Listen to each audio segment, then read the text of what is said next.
Shalom Bapak Ibu Saudaraku yang dikasihi oleh Tuhan kita Yesus Kristus. Salam jumpa kembali di dalam podcast Mutiara hari ini. Sahabat bertumbuh dalam saat teduh yang seperti biasa hadir membawa keresahan dan persoalan di dalam hidup. Kita angkat untuk menjadi renungan yang kiranya membangkitkan kekuatan iman. Dan bagaimana kabar saudara di kesempatan kali ini? Kami berharap saudara senantiasa dalam keadaan sehat, dilimpahkan berkat rahmat dan segala kebaikan oleh Tuhan kita Yesus Kristus dimanapun saudara berada. Podcast Mutiara hari ini di kesempatan kali ini memasuki episode yang ke-309 yang akan mengangkat satu judul Semangat Pembangunan IKN. Nah, firman Tuhan terambil dari surat Roma pasalnya yang ke-13 ayat 1 sampai dengan ayat yang kedua yang berkata demikian. Tiap-tiap orang harus takluk kepada pemerintah yang di atasnya, sebab tidak ada pemerintah yang tidak berasal dari Allah, dan pemerintah-pemerintah yang ada ditetapkan oleh Allah. Sebab itu barang siapa melawan pemerintah, ia melawan ketetapan Allah, dan siapa yang melakukannya akan mendatangkan hukuman atas dirinya. Amin. Mari kita berdoa. Bapa, di dalam nama Tuhan Yesus, terima kasih Kau memberikan kami kesempatan untuk bersaat teduh. Dan saat ini Tuhan, kami mohon hikmat pengertian dan tuntunan-Mu ya Allah Roh Kudus, mengajar kami melalui kebenaran firman yang sebentar akan kami renungkan bersama-sama. Di dalam nama Tuhan Yesus kami berdoa. Amin. Bapak Ibu Saudaraku yang dikasihi oleh Tuhan kita Yesus Kristus, topik ini mungkin agak terlambat ya disampaikan. Lebih tepatnya agak terlambat ditayangkan. Karena semangat pembangunan IKN itu sedang dikebut oleh pemerintah, ya. Ini ketika saya take podcast ini adalah awal Agustus dan pemerintah merencanakan mengadakan upacara Hari Ulang Tahun Kemerdekaan Republik Indonesia yang ke-79 di IKN atau Ibu Kota Nusantara. Ya. Apakah saudara terbilang orang yang setuju dengan pemindahan ibu kota negara ini atau ibu kota Nusantara ini? Atau saudara adalah orang-orang yang kontra? Nah, kalau saudara bertanya kepada saya, maka jawabannya sederhana. Saya adalah orang yang termasuk 58,6% yang memilih pemerintah yang menggagas atau menyetujui pemindahan ibu kota Nusantara dari Pulau Jawa, dari daerah Jakarta menuju ke Kalimantan Timur di wilayah Pasir ya. Nah, Bapak Ibu Saudara yang dikasihi oleh Tuhan kita Yesus Kristus, kenapa alasannya saya setuju? Karena pertama, ya, saya melihat secara fakta, selama Bapak Presiden Joko Widodo menjadi pemimpin negara ini, ada begitu banyak perhatian yang beliau berikan. Pembangunan tidak hanya sekedar terjadi di Pulau Jawa, tetapi boleh merata di seluruh wilayah se-Indonesia. Bahkan ia concern dengan wilayah-wilayah timur dan wilayah-wilayah yang bisa dikatakan daerah-daerah yang kurang begitu diperhatikan seperti Kalimantan. Dan saya bersyukur ya, karena saya sendiri berada di Kalimantan Tengah. Di sini juga ada sebuah tugu yang pernah dibangun oleh Presiden pertama Indonesia, yakni Bapak Insinyur Soekarno. Tugu yang menyatakan kerinduan beliau bahwa kelak di masa yang akan datang, daerah Kalimantan, khususnya Kalimantan Tengah, akan menjadi ibu kota negara Republik Indonesia. Ya, saya pribadi kalau misalnya IKN itu di Kalimantan Tengah, saya pribadi jujur aja nih ya, saya tidak setuju. Karena saya pribadi adalah orang yang suka ketenangan. Dan saya tahu kalau IKN pindah ke Kalimantan Tengah, yang terjadi kemudian ialah hiruk pikuk kemacetan dan kesibukan, dan saya pribadi kurang begitu suka. Maka ketika pemindahan itu dilakukan ke wilayah Kalimantan Timur, saya senang, saya suka. Saudara ya, saya setuju. Ya, Saya setuju. Kemarin di awal Agustus, proyek pembangunan yang sedang dikerjakan dan dikebut menjelang 17 Agustus 2024, ya, hari ulang tahun kemerdekaan RI yang ke-79, ada begitu banyak di sosial media di post, ya, keindahan, saya katakan keindahan dari istana, keindahan dari bangunan-bangunan yang sedang dibangun di sana, dan mata orang tertuju kepada sebuah bangunan yang dirancang oleh seorang pematung terkenal asal Bali. Ya, bangunan ini berbentuk seperti Raja Wali atau burung Garuda tepatnya. Hanya saja bangunan ini dipost oleh mereka yang hates, yang tidak suka dengan pemerintah. Dan kemudian mereka membuat parodi-parodi, membuat nyinyiran-nyinyiran dengan mengatakan bahwa ini, dan itu, dan lain sebagainya. Bagi saya sah-sah saja sih kita mengungkapkan isi hati kita atau aspirasi kita, karena ini negara bebas, saudara boleh beraspirasi. Walaupun kata orang negara ini kita nggak bebas menyampaikan aspirasi, saudara boleh bayangkan kalau saudara hidup di tahun 80-90, saudara nggak akan sebebas sekarang. Orang-orang yang berani komedi-komedi menyindir pemerintah, tahu-tahu besoknya sudah dibungkam. Hari ini stand up komedian atau siapapun boleh ngomongin tentang pemerintah. Atau orang-orang yang ada di podcast boleh ngomongin tentang pemerintah, menyindir tentang pemimpin negara dan sebagainya. Boleh bebas. Kalau dulu, saudara bisa dijemput oleh tukang bakso, tukang sate, dan saudara mungkin saja bisa dihilangkan. Karena rezim. Hari ini orang bilang rezim. Saya tidak melihat rezim yang segarang di era Orde Baru, saudaraku. Lebih garang zaman dulu daripada sekarang. Dan saya boleh bilang orang yang mengatakan tidak ada kebebasan itu melebih-lebihkan. Hari ini saking bebasnya, radikalisme mudah tumbuh. Intoleran banyak terjadi di mana-mana. Pembakaran, pengeboman gereja. Orang boleh melakukan demonstrasi bahkan menggunakan fasilitas umum, yakni jalan-jalan sampai tumpah ruah, Monas dan sebagainya. Mata orang buta kalau orang berkata bahwa pemerintah ini tidak memberikan kebebasan. Saya pikir malah terlalu bebas. Kadang saya juga kangen ya. Kenapa nggak jadi seperti zaman era Soeharto aja supaya kita tenang-tenang ya. Ada toleransi, ada kenusantaraan. Jangan sampai kita menjadi seperti negara-negara lain, bahkan negara di Timur Tengah yang suka perang, bahkan perang saudara demi agama. Saya bilang bahwa orang yang perang demi agama itu adalah orang yang justru tidak beragama. Karena kalau saudara beragama, saudara akan mencintai kedamaian, ketentraman. Buat apa saudara rela membantai orang lain demi agama? Saya takut pergi ke surga di mana orang yang menjadi pembom bunuh diri, orang yang melakukan pembantaian, itu ada di sana. Saya nggak pengen masuk surga yang itu. Saya pengen masuk surga di mana orang di dalamnya tuh cinta damai, yang mengasihi Tuhan. Seperti itu. Mengasihi sesama juga. Ya saudaraku, yang saya mau ajak di sini saudara berpikir ialah, belajarlah respect kepada pemerintah. Hari ini kebebasan berpendapat kadang-kadang bisa jadi blunder juga sih ya. Kebanyakan saya tuh bahkan sudah jenuh melihat sosial media. Terlalu banyak orang yang berani mengkritik pemerintah. Lebih-lebih dari pihak yang kalah. Saya ingat beberapa puluh tahun yang lalu ketika saya masih tumbuh menjadi anak remaja. Orang-orang yang memenangkan walaupun ini tidak relevan juga ya.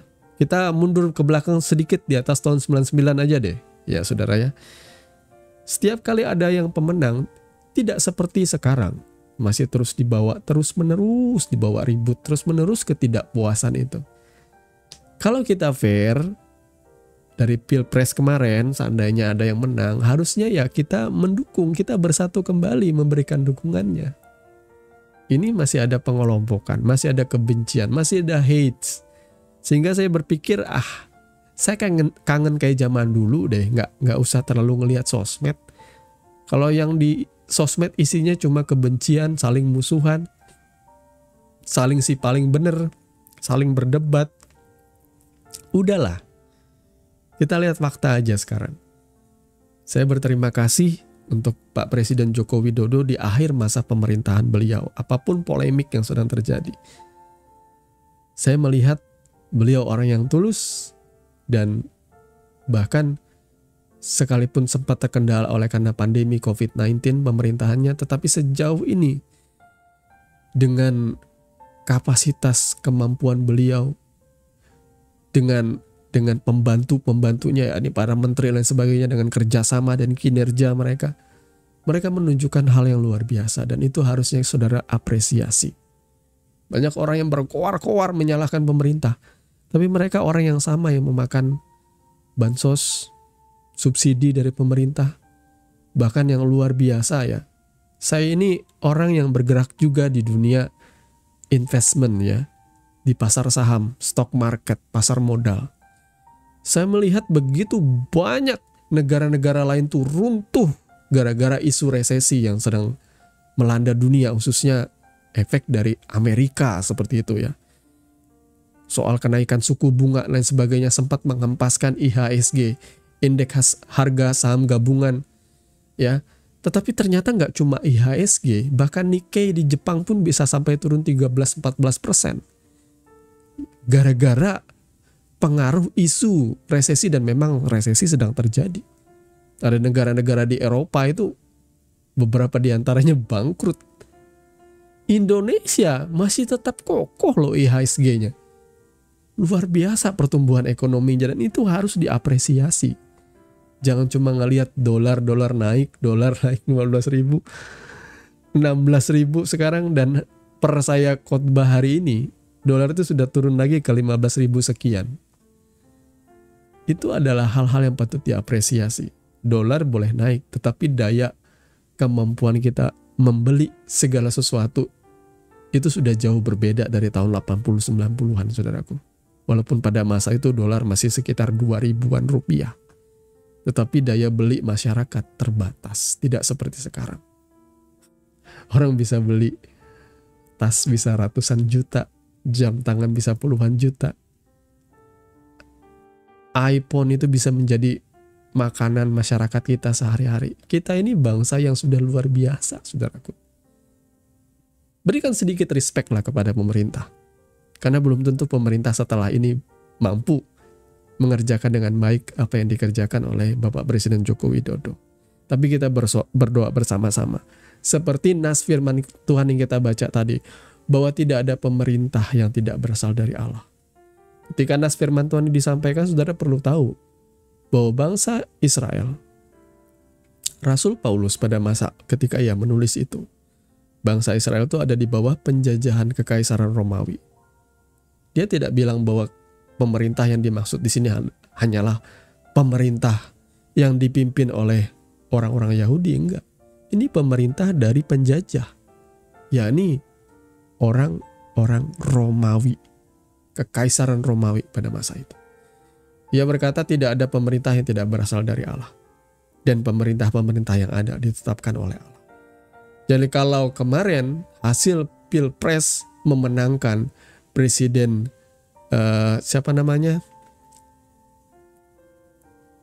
presiden kita yang terpilih ya,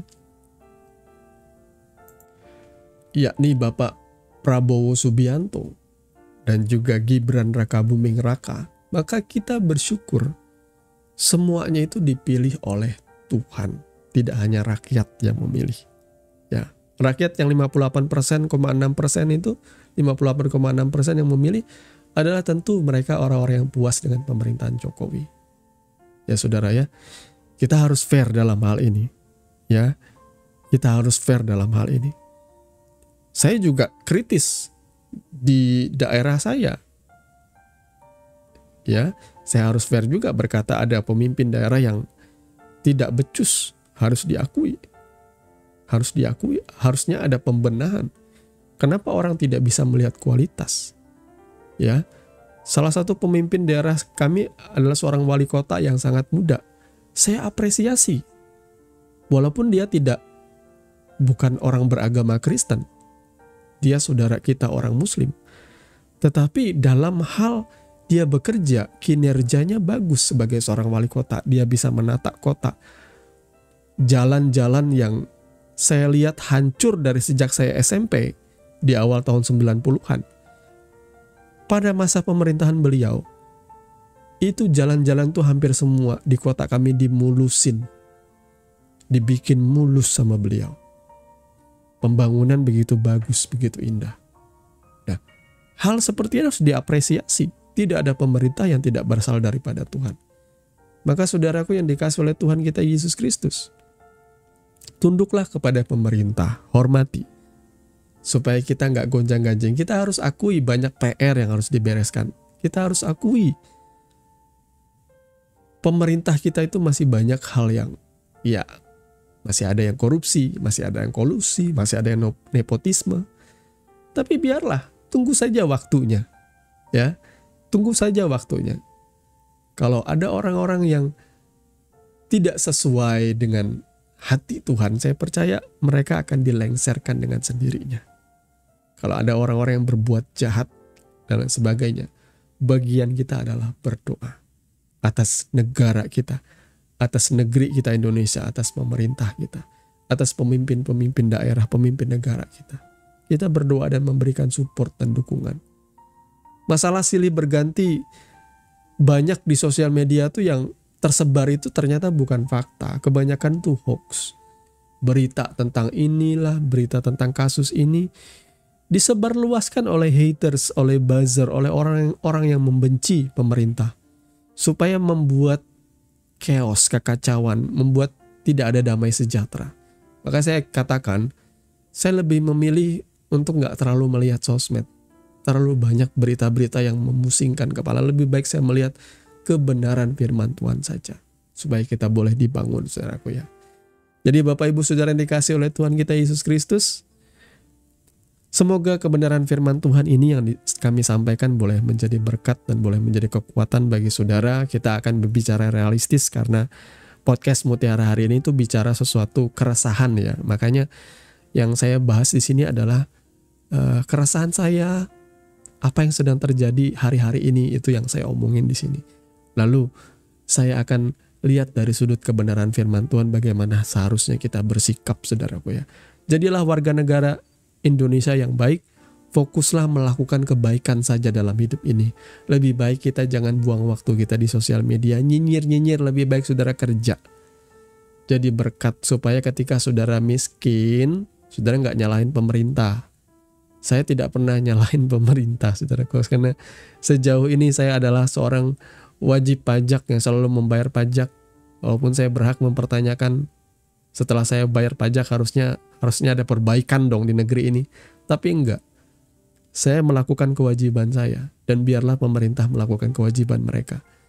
Saya hanya bekerja sedemikian rupa, berbuat baik dan bertanggung jawab menjadi seorang kepala rumah tangga. Mengerjakan apa yang Tuhan percayakan, yakni pekerjaan. Fokus di situ aja dulu, saudara ya. Dan dengan sendirinya kita akan bertumbuh menjadi orang-orang yang capable, bisa menanggung segala perkara bersama dengan Tuhan. Tuhan akan mempercayakan kita perkara yang lebih besar lagi. Tuhan Yesus memberkati kebenaran firman-Nya dan mari kita berdoa. Bapa, kami mengucap syukur untuk firman yang sudah Engkau sampaikan, Engkau nyatakan bagi setiap kami. Tuhan, tolong kami supaya kami hidup di dalam kebenaran firman-Mu. Tolong kami supaya kami dikuatkan di dalam segala pengharapan. Segala puji syukur kami kembalikan kepadamu Tuhan. Terima kasih karena Engkau sudah berbicara dan menguatkan setiap kami. Jadikan kami warga negara yang taat kepada hukum, kepada pemerintah. Menjadi warga negara yang baik, yang memberikan andil, yang memberikan karya yang terbaik dalam hidup kami juga Tuhan. Kami mengucap syukur menjadi umat Tuhan yang mengasihi Tuhan, mengasihi sesama kami. Di dalam nama Tuhan Yesus kami berdoa. Haleluya. Amin. Saudaraku yang dikasihi Tuhan, saudara sudah mendengarkan kebenaran firman yang kiranya boleh menjadi dasar dan kekuatan di dalam setiap kehidupan saudara.